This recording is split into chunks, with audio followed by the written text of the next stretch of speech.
Welcome into a brand new episode of the Patriots Hub podcast. Here coming to you after the Patriots' third and final open OTA practice. They'll still have minicamp next week, and they have two more OTAs behind closed doors, but another chance to see an early iteration of the 2025 Patriots. It was a busy day at Gillette, so here to help break it all down, Christopher Price from the Boston Globe joined us for this one. Chris, thanks for joining us. My pleasure, Alex. How you doing?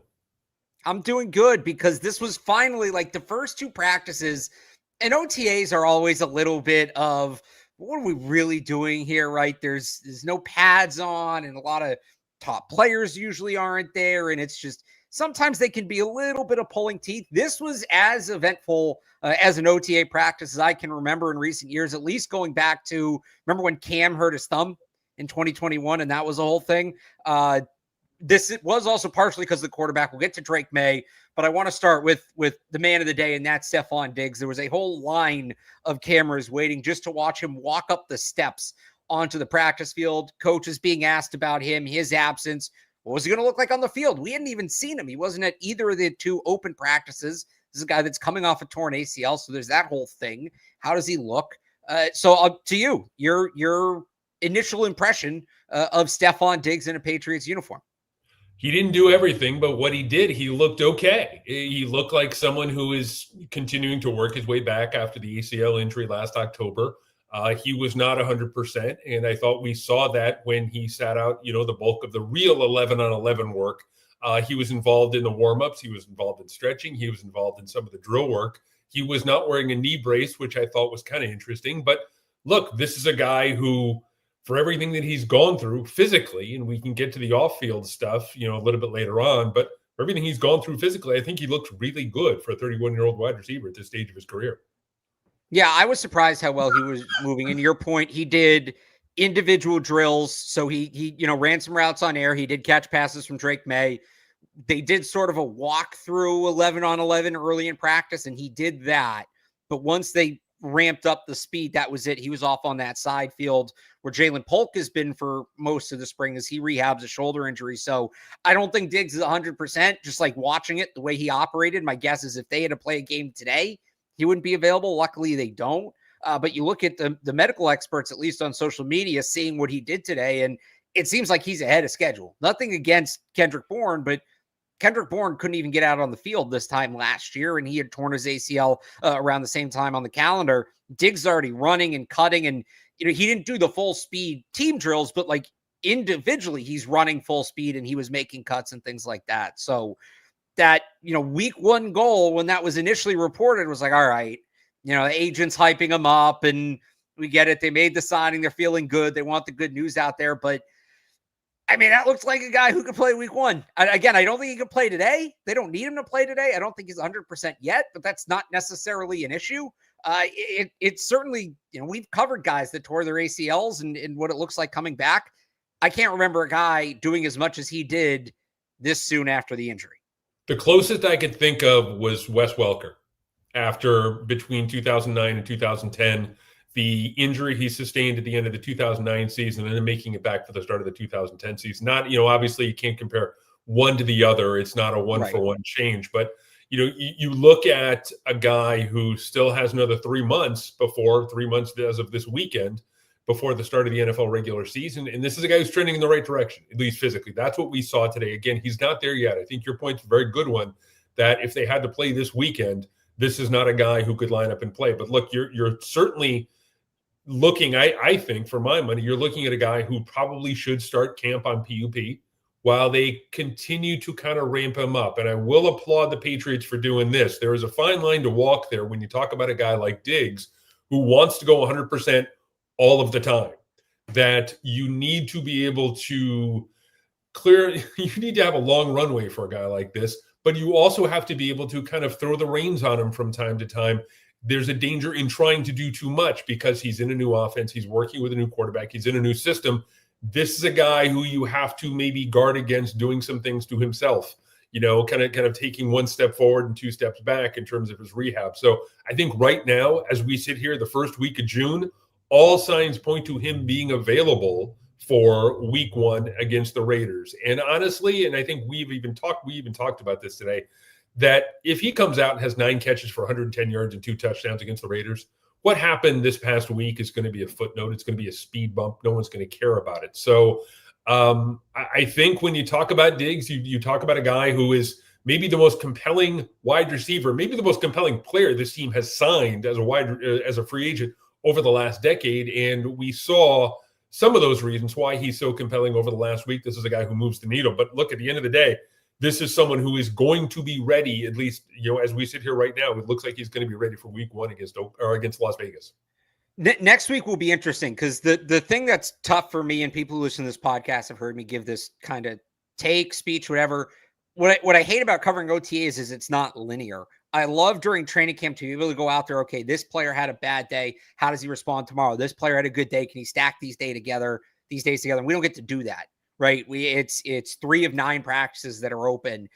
Now, next week we get minicamp, which we get all 3. So we get a little taste of that. And it will be interesting to see with Diggs, is he out there all 3 days? And it's mandatory, so he has to be there. If he's missing, we can assume it's injury related unless we hear otherwise as it relates to, again, we'll get to it in a second, the video of him from last week. But all right, is he out there all 3 days? Is it the same workload all 3 days? Is there a maintenance day? It will be very interesting to see in a linear fashion, practice to practice, how they manage him. Because we know he'd already practiced this spring, but it was in those closed practices, so we didn't get to see it. So it is kind of on and off the field for him. Speaking of off the field, as you've alluded to, first chance, Mike Vrabel didn't speak today. He spoke after the video came out last week, said, we're aware of it. We as a team want to make good decisions, was going to keep his conversations with Diggs private, but did say they had talked.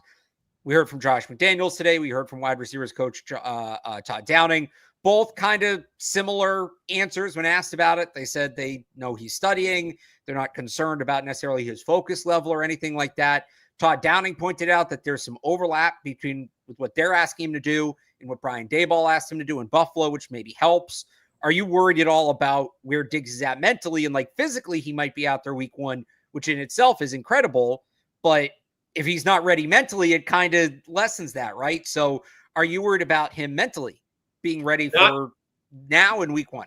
Not at this stage of his New England career. I'm not worried about him mentally. The people I talked to for the story I did for the Globe a couple of weeks ago really kind of hinted at, look, he kind of reaches his expiration date a couple of years in, whether he gets bored and, needs to mess things up just to kind of keep himself entertained or loses focus or has a problem with the quarterback or the coaching staff or whatever the case may be. At this stage of the process, I'm not worried about him. If they can get a year in or 2 years in and kind of wring as much as they can out of him, then I think it's going to be a successful experiment. Look, and I've said this before, I think he's completely cognizant of the fact that he's not going to be the centerpiece of a Super Bowl team. What he wants to do with this stage of his career is to be able to go out and put a capper on what could very well end up being a Hall of Fame career. This is a guy who is roughly 2,000 or so yards away from serious Hall of Fame conversation, at least as far as I can tell. And this is someone who has a chance to be remembered as one of the greats. It's fascinating to see the arc of his career because you're talking about a guy who has gone through, you talked about the linear aspect of the offseason program. It's been fascinating to see over the course of his 10-year career. He's been a savior. He's been temperamental. He's been a quarterback mentor. He's been a quarterback killer. He's been an esteemed veteran. What is he now? That's what I'm most curious about. Is he the kind of guy who can be, make up for some of the missteps in Buffalo and Minnesota? Or is he going to be the kind of guy who, again, kind of hits that expiration date 2 years in and turns things, everything goes sour. And, we've seen this story before with him. And so I like to think, based on the people that I talk to, that he is the kind of guy who is aware of the fact that he can leave a legacy here. He talked a little bit about it in his introductory press conference when we had a chance to chat with him. I'm just fascinated. Again, for me, this is the most compelling guy the Patriots have signed over the last 10 years. He's on the short list of maybe the most compelling guys the Patriots have signed over the last 15 or 20 years because he moves the needle. He is a guy that people talk about. He is a guy who can keep sports talk radio going for hours on end, without catching a pass. And so I want to see how everything kind of comes together for him. But look, I guess ultimately to answer your question, I'm not concerned about his mental state at this stage of his career in New England. If this becomes a thing, if this becomes a continuing issue, look, if this was the bye week and he was on a boat in Miami with Cardi B and pink powder or whatever, whatever it was in that bag, then I think as a Patriots fan, I would be concerned. But look, right now it's late May, early June. I'm not. I think I don't want to say it amounts to nothing, but I don't think it's what we're making it, at least right now. I'm with you in the sense that, and you kind of talked about it before, if he comes out and, has 100 yards, a couple touchdowns week one, this is something we look back on and laugh. If we're a month into the season and he's not getting going, this video is going to be brought up again and again and again. Yeah. So I don't think it is disqualifying. I think it's something you keep in mind down the road. But this is also a guy that it's not like it was. My thing with it more so is it's not like this is some unproven rookie, right? Or some guy fighting for raw spots. It's not like it was Kayshon Boutte or Kyle Williams out there. This is a guy who has proven in multiple systems with multiple teams playing multiple roles that he can be a high-level wide receiver in this league. Now, that was a knee injury ago, and that is fair. But we haven't really talked about a guy at that position who has a little bit of leash. And Stefon Diggs has a little bit of leash. Just with exactly. I think that's a really good way to put it. I would like to think he learned from Buffalo and learned from Minnesota. Again, if he comes out the first couple games and lays an egg, we're going to talk about the video. It's going to be a thing. It's going to continue to be a thing. And he will have given his critics more than enough ammunition to point to him and say, look, it's the same old guy. It's the same old Diggs. This is the guy. This is why it went south in Buffalo. This is why it went south in Minnesota, despite all the fabulous numbers. So again, I like to think that he would be aware of the fact that he does not want to do any more damage to his quote unquote legacy. Again, I'm using his phrase that he used, in his introductory press conference, than absolutely necessary, at least at this stage of his career. Here's how dynamic and attention grabbing he is. We're 12 minutes in. We haven't talked about the quarterback. That's the kind of impact he has. But let's shift to the quarterback, Drake Maye, who in front of the media, again, we go back to the whole linear thing, did not have a great start. 4 interceptions in the first open practice, which was the second total. The second practice we saw, which was the 5th total. No turnovers, but it was a little erratic. The accuracy was really hit and miss. Mike Reese had reported in between that he had a really good bounce back practice in the middle, so that should be mentioned. But again, didn't exactly see what that looked like. Today was a bounce back. Today was certainly a bounce back. It was clearly his best day with the media in attendance. Frankly, I'd be surprised if it wasn't his best day of the spring overall, because he was just really good, and it's hard to think in a spring practice setting you're going to do much more than that. He was 14 to 16, 16 to 18. I don't have the number in front of me. The ball barely hit the ground, was spraying it all over the field. I thought his touch in particular stood out today. There are a few throws over the middle where he's layering the ball in over defenders. Throw of the day, another touch throw, this time to the sideline, hit Ramondre Stevenson on a wheel route. And what I thought was particularly interesting was before practice, Josh McDaniels said, hey, we're going to work on some plays today we've never run before. And that's another thing you got to remember with OTAs. It's install, and guys are trying things for the first time. And, are they looking to make the right play, or are they testing if something will work? So I'm like, oh boy, here we go. No, Maye came out there and he looked really good. That looked like the guy that's gotten all the hype this offseason, I thought. Yeah. I think we're of like minds here. And I know we've discussed this before. When it comes to covering the Patriots, it's never as good as you think it is. It's never as bad as you think it is. The truth lies somewhere in the middle, unless, of course, you're talking about the 2007 Patriots, and they were as good as you think they are. Until the end. Until the last 2 minutes of Super Bowl 42, right? I thought the phrase that came to mind watching Drake Maye today was efficient. Just everything was on point. There were no wasted snaps. There were no wasted throws. Like you said, there were no – I think the practice we saw before, there was a center quarterback, a botched center quarterback exchange. There was – everything was with a purpose. They were in and out of the huddle quickly. No one was lined up incorrectly. There was no one moving someone over here when they needed to be over here. Everything was at a rapid tempo. Look, it's the first week of June. And it's shorts and T-shirts, and we know that, usually the defense is ahead of the offense, and if they're wearing pads, maybe it's a different story out there today. But that offense, led by Drake Maye, looked efficient today, looked very good. He was flinging the ball all over the field. There were a couple of really nice catches, really, really nice throws, really nice catches. It looked like the offense that I think we all believe that it's capable of eventually becoming. And so you take all of these with a grain of salt, and you kind of put it all together, and you see where things are, from what we saw, and maybe the practices behind closed doors. You take all that into account. But look, if they're at that point right now, the first week of June, without their theoretical wide receiver one in the regular lineup for the 11 and 11s, you feel good about the evolution of this offense. Now, it all changes when pads go on, but at this stage of the development, at the first week of June, they're where they need to be. There are still questions on the offensive side of the ball. We've seen more offensive line shuffling. There's a different left guard in there every single day. But for a team that won 4 games last year, for a team that's won 8 combined games the last 2 years, only one team, the Carolina Panthers, have won fewer games over the last 2 years than the New England Patriots have. You like the look of this offense, at least right now. Again, it's against air, shorts and T-shirts, and everything changes, come August and September when the pads go on. But for where they are in their development, it's clear they've taken steps to get ahead of where they were at this time last year. Do you have any concern about Maye's, just big picture, his ability to pick up McDaniel's offense? It's been, McDaniel's, he did it again today, downplayed how complex it really is. And for, talking to players about it, they say it's not as complex as people make it out to be, but it's not simple either. Yeah. Like, do you worry about his ability to pick it up? And do you think that's what led to those first couple of rough days? I think there's a little concern there in terms of picking up any new system. I'm not necessarily just saying that, sure. But in terms of a 22, 23-year-old quarterback picking up a new system after learning one system, spending the last 12 months in one system, having to kind of shift gears and head in another direction. I mean, how many times have we heard, 2 coordinators in 2 years is like a death sentence for a young quarterback? Yeah, exactly. Right? Exactly. And, it's kind of, and you want to kind of expand that a little more, you're looking at a group of guys on the offensive side of the ball who are going on 3 coordinators in 3 years. So it's just, it's a struggle. It's a struggle for anyone. I'm not necessarily dismissing Drake Maye in this case, struggle for anyone.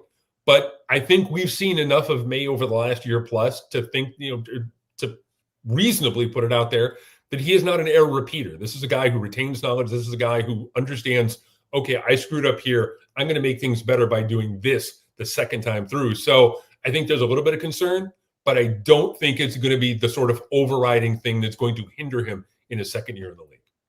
Let's get to the player that's getting a ton of attention today. Everybody's having fun with the camp guy that's going to stand out. It's Efton Chism, the UDFA from Eastern Washington, wide receiver.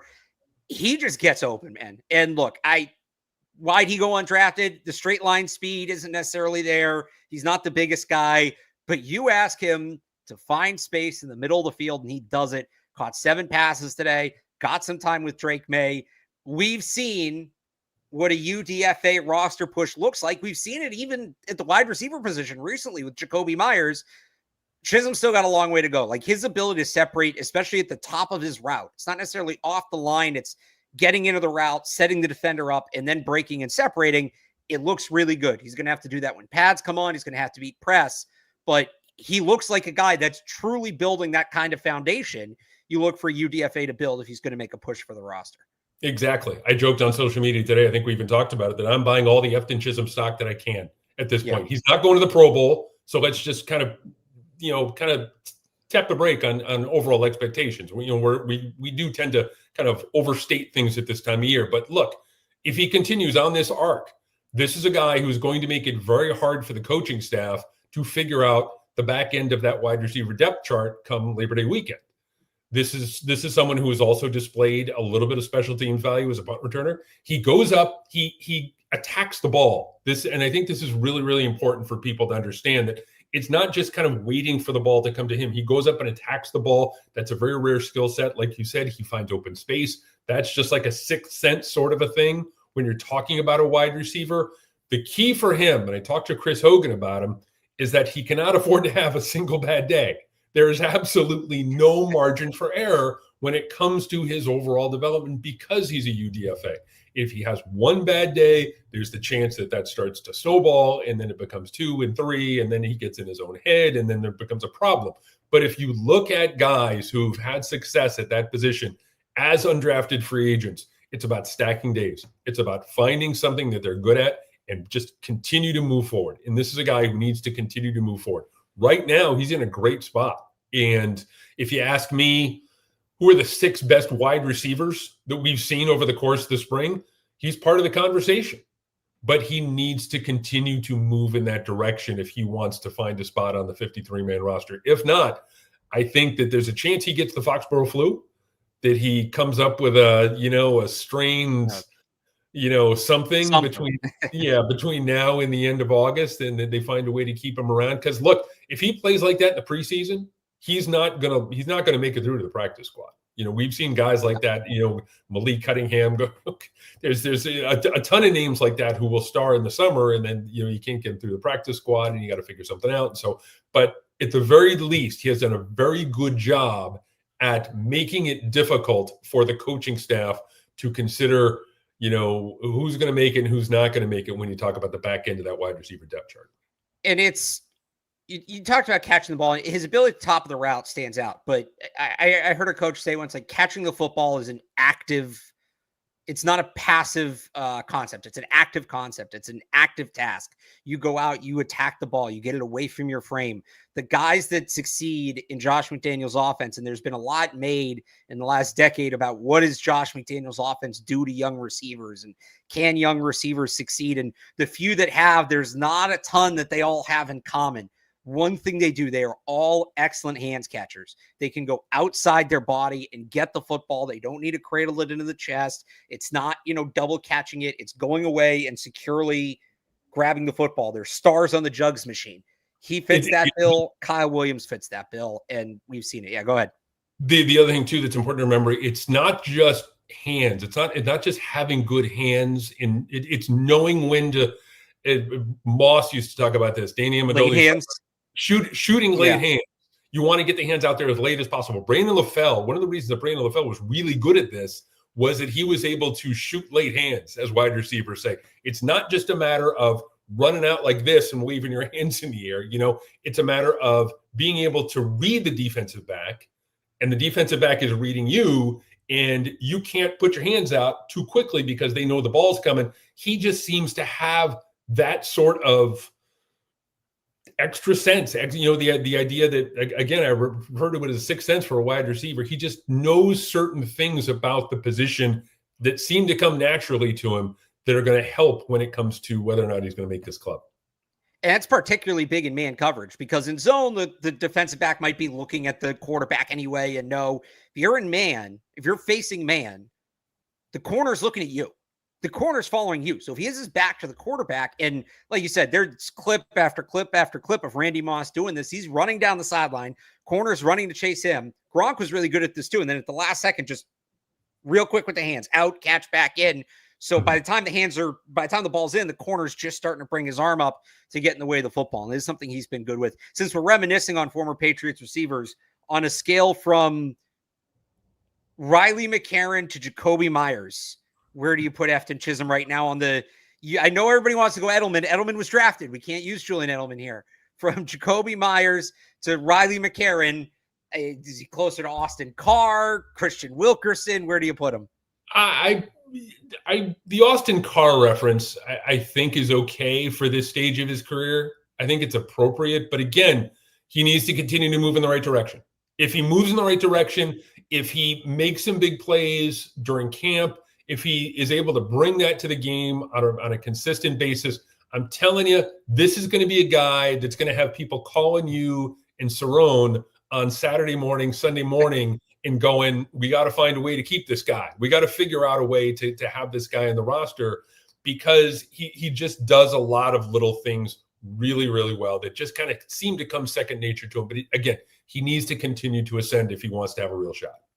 Before we wrap it up here, Chris, it is kind of a logical breaking point. Like it's weird because it's OTAs and minicamp, outside of a few guys not being there, essentially the same. But this is our final OTA open practice. We'll have minicamp next week, which will be more of the same. But just through 3 days of OTAs, beyond what we've talked about, anything particular that stood out to you, especially maybe if you have a thought on defense, since we've been pretty offense heavy on this show. I think a couple real quick things. First of all, Craig Woodson, I think, has been better than advertised. I think Craig Woodson looks very natural. Just he doesn't look overwhelmed. He's always seems to be in the right place. Jabril Peppers had a lot of nice things to say about him the other day. All of a sudden, if you can keep that group healthy, that group is pretty deep. and fairly talented. If you add Woodson to the mix, a bunch of Del Pettis, Jalen Hawkins, Duggar, Peppers, that's a good group. Marcus Epps. Yeah, Marcus Epps, exactly. And you pair them with a group of really talented young cornerbacks in Gonzalez, in Carlton Davis, and Marcus. It's a good group there in the secondary that continues to head in the right direction. The other thing too, man, automatic Andy. I'll give a shout out to the special teams here, Andy Borregales, and I'm not even sure I'm pronouncing his last name right here. Yeah, no, but you got it. He continues to be absolute money, and we shouldn't be surprised based on his college career. But I thought this had a chance to be a positional battle going into the summer.